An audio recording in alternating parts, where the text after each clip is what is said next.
Hello everyone and welcome to this sociology lecture on mass media and ethnicity. In this session, we'll explore how the media represents different ethnic groups, how these portrayals influence public attitudes, and what sociologists have said about them. Let's start by making sure that we are clear on what is meant by the term ethnicity. Ethnicity refers to the shared cultural traits, traditions, language, and heritage that link people through a common ancestry. It's different from race, which is a social construct based on physical characteristics like skin color. The media plays a powerful role in shaping how people understand and view ethnic groups in society. When we think about the stories and images we see on TV, online, or in newspapers, they don't just entertain us. They help to build our perceptions of others. Sociologists have found several recurring patterns in how ethnic minorities are represented in the media. These include stereotyping, where certain groups are shown in narrow or negative ways, underrepresentation, where minority groups are rarely visible at all, and misrepresentation, where they are depicted unfairly or inaccurately. One of the most common and damaging media patterns is the way ethnic minorities, particularly young black men, are linked with crime. This stereotype has been reinforced repeatedly across different types of media, from news reporting to television dramas and social media posts. Research by Toon van Dyke in 2002 found that Western news outlets frequently associated young black men with criminal behavior, often portraying them as dangerous or deviant. This focus ignored deeper social causes of crime such as poverty, discrimination, and lack of opportunity.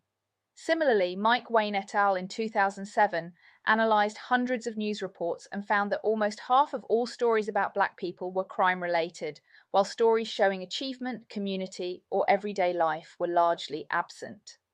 Stephen Cushion in 2011 also discovered that black men were not only overrepresented in crime stories, but were often depicted in handcuffs or police custody, reinforcing a visual link between blackness and criminality. Sociologist Les Back in 2002 highlighted that inner-city areas are often described using terms like gang culture or urban violence. These phrases, used repeatedly in headlines and TV reports, imply that certain communities are naturally criminal. This is what Stanley Cohen described as a moral panic, when the media exaggerates a problem and creates fear or hostility towards a particular group. The effect is that the public begins to associate whole communities with danger, even though most people in those groups are law-abiding. We can still see this pattern today.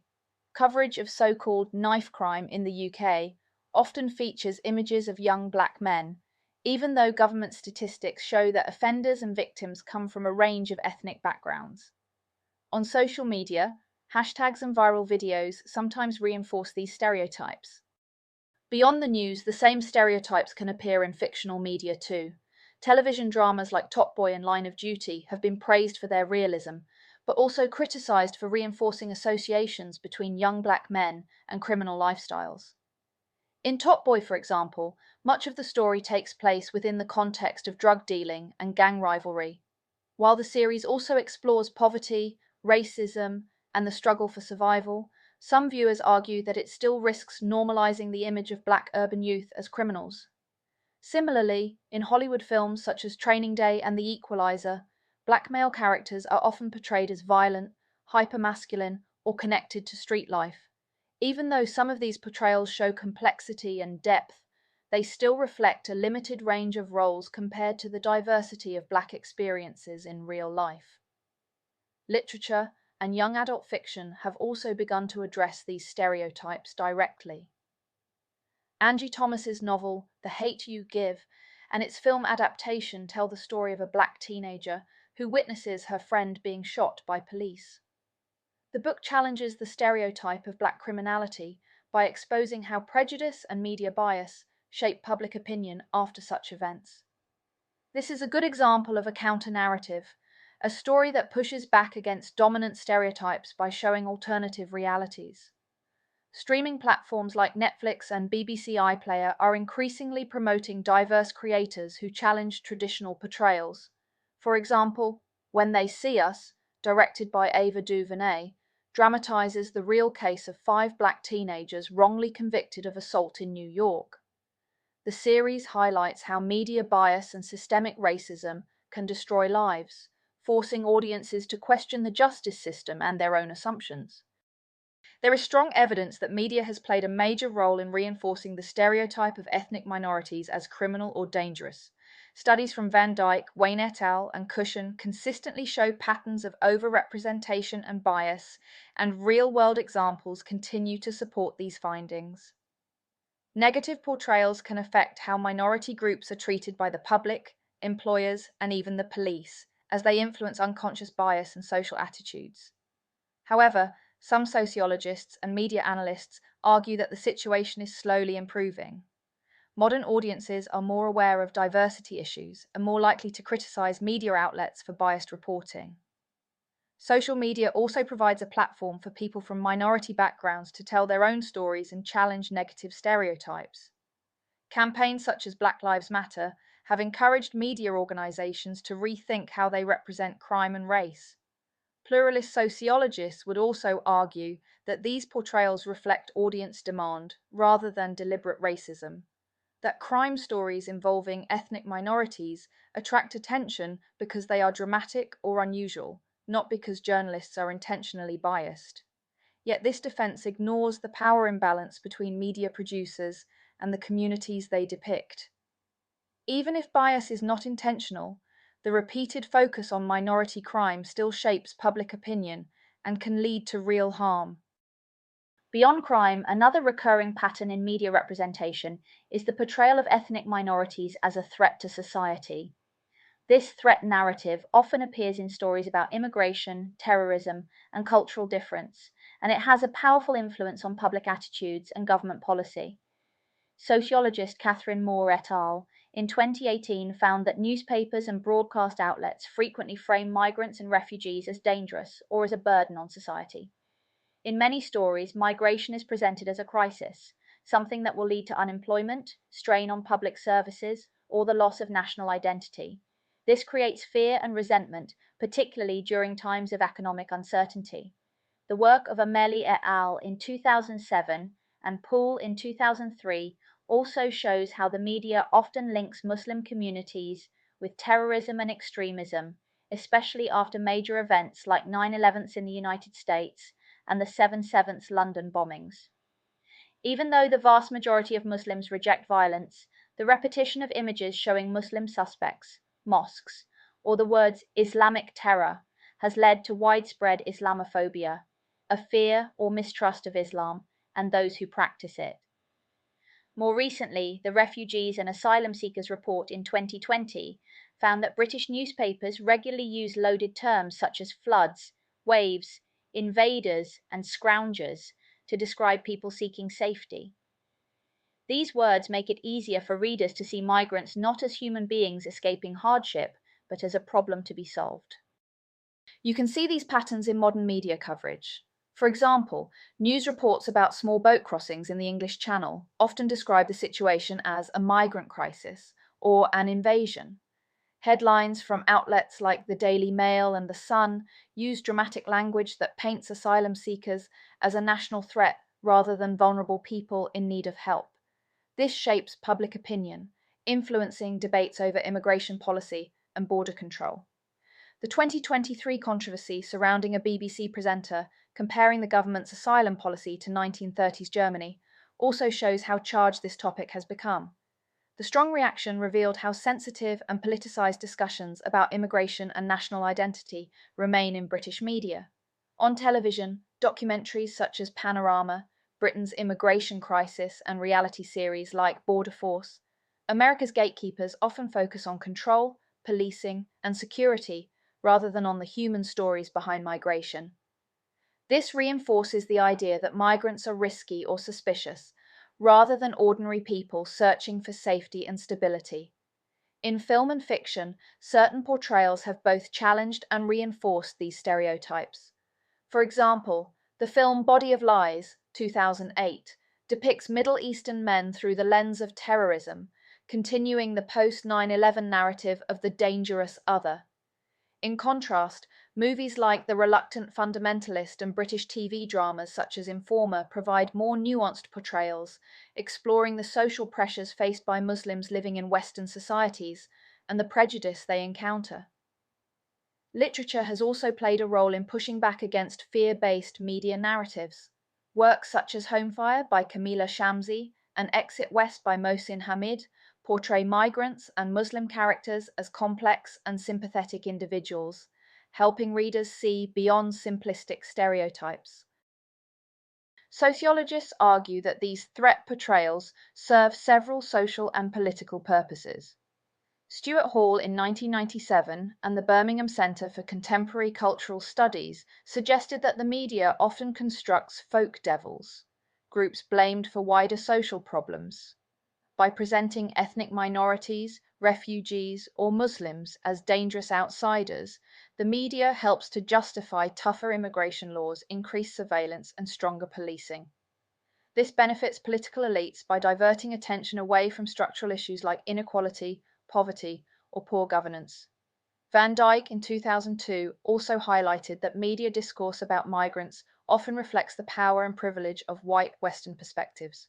In his analysis, even supposedly neutral news stories can reproduce subtle forms of racism through word choice, framing, and imagery.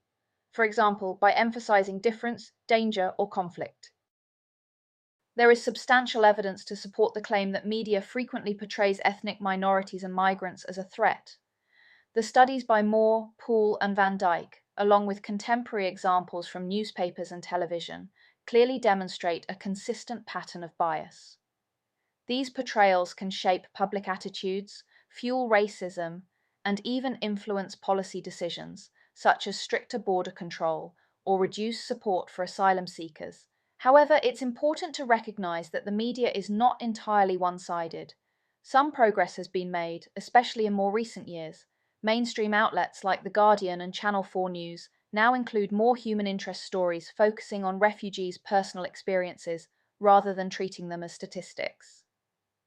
Documentaries such as Fasama and The Swimmers tell powerful real-life stories of refugees fleeing war, offering empathy and understanding instead of fear.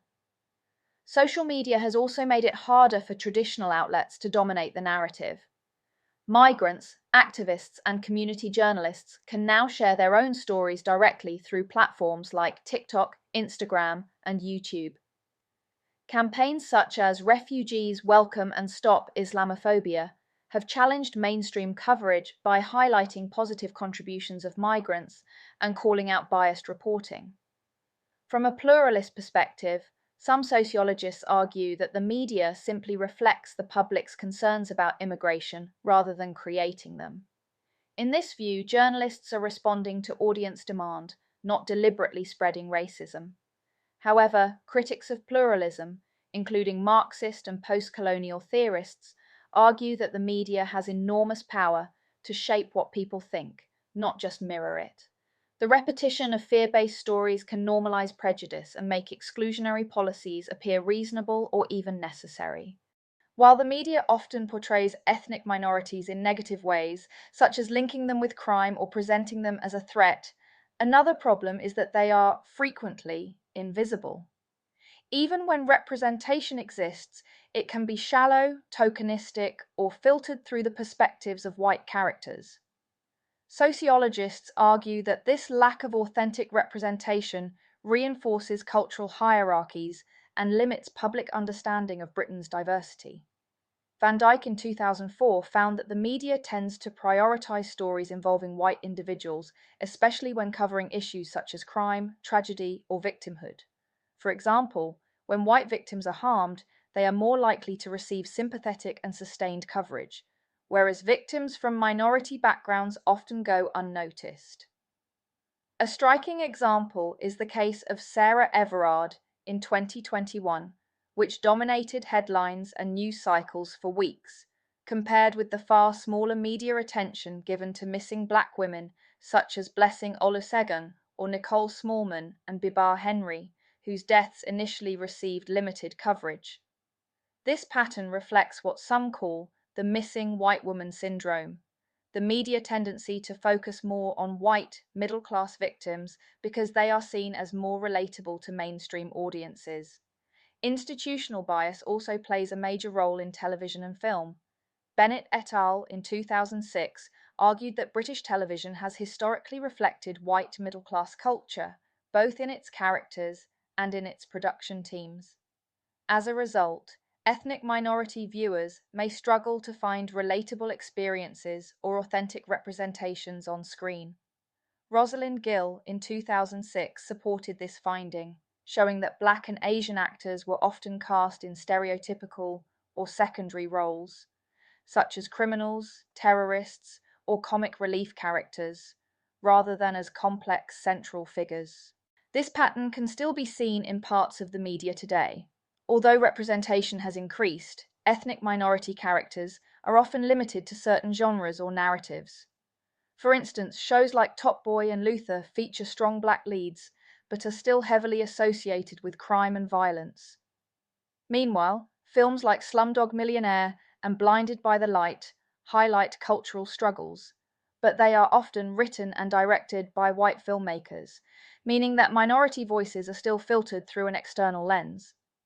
Streaming platforms such as Netflix and Disney Plus have introduced more diversity on screen, but sociologists such as Sarita Malik argue that representation alone is not enough.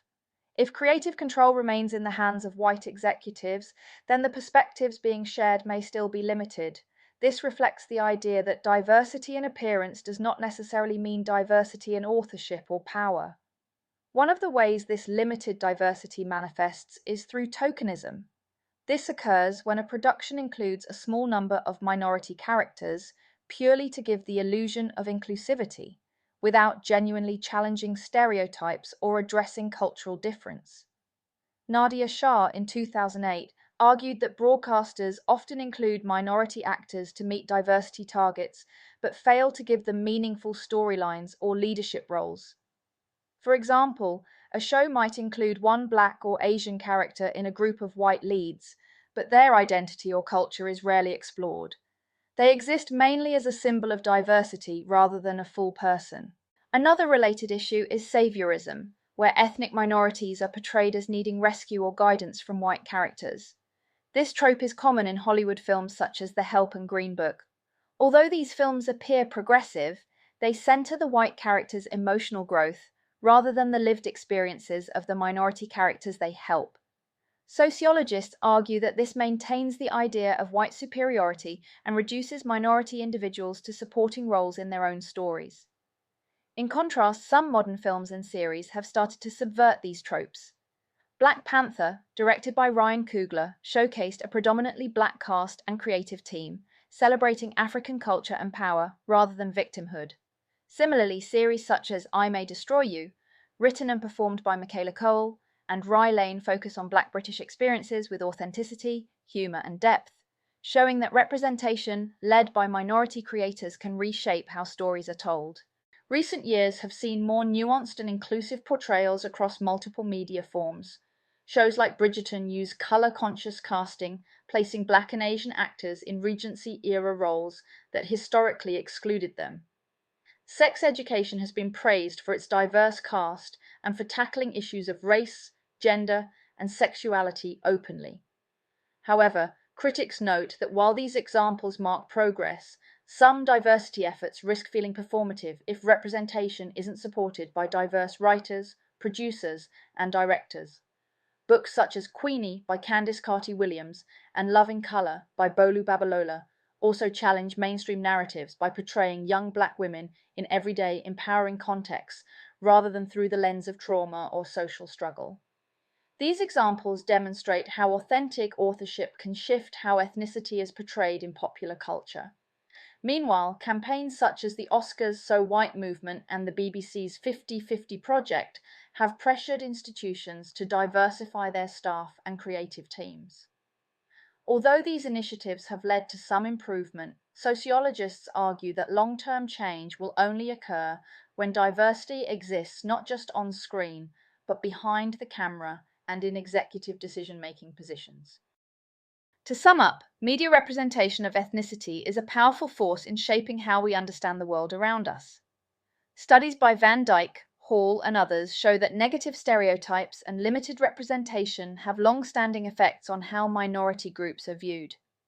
At the same time, perspectives like pluralism and Marxism help us understand the relationship between media, power, and society. Although representation has improved in some areas, issues such as stereotyping, tokenism, and institutional bias remain. For young people especially, it's important to think critically about what we see on our screens, asking not just what is shown, but why it is shown that way.